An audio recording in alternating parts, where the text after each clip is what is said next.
He wasn't chasing money. He was trying to remember who he was before the world broke him.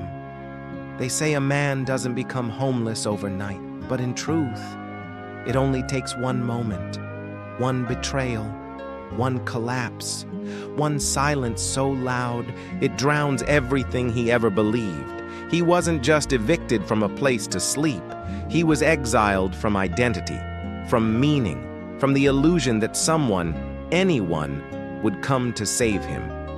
Days turned into cold pavement, nights into wind-whipped hunger, not just for food, but for dignity, for warmth that wasn't bought, for a name that wasn't forgotten.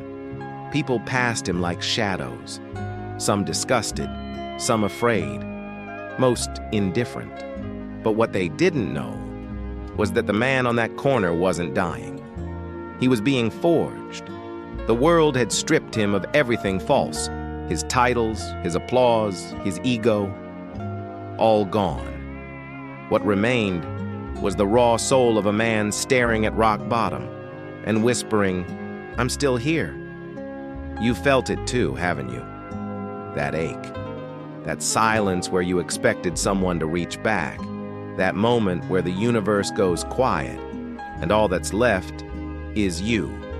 No more distractions, no more excuses, just the mirror and the question that haunts the fallen. What now? Because when a man has nothing, when even his own reflection recoils, he's free. Free to rebuild, not as the world told him to, but as he truly is. This wasn't the end. It was the beginning of a fire that would burn through every lie, every scar, every chain. He did not rise with fury. He rose with silence, not a rebellion, not a noise, but a quiet, relentless resistance. Each morning, the concrete beneath him greeted him like an old wound. The same cracks, the same cold, the same breath of the city that never noticed he existed.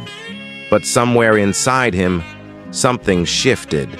He stopped begging the world to see him and started watching himself.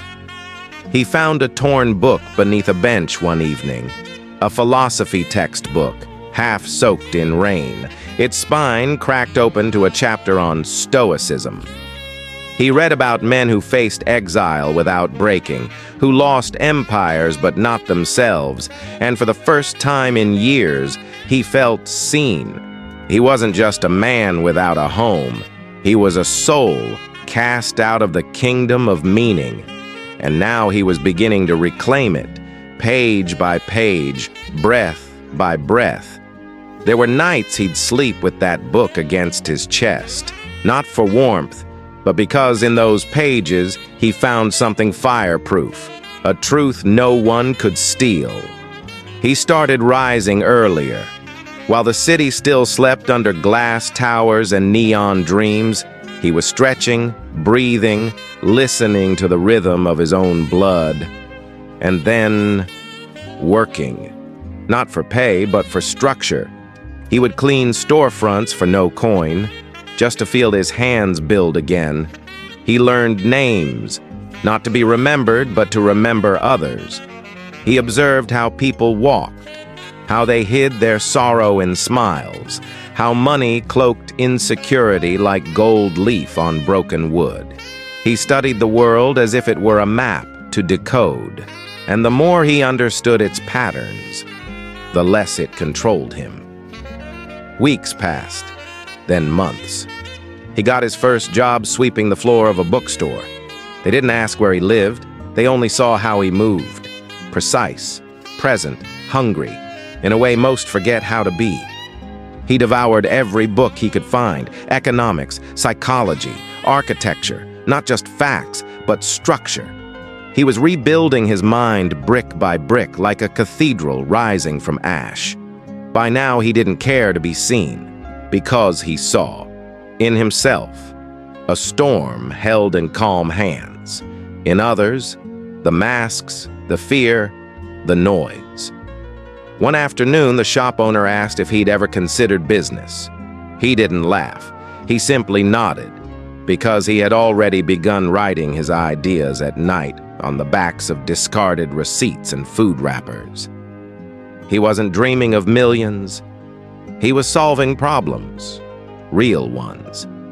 Problems people ignored because they were too busy numbing themselves with comfort.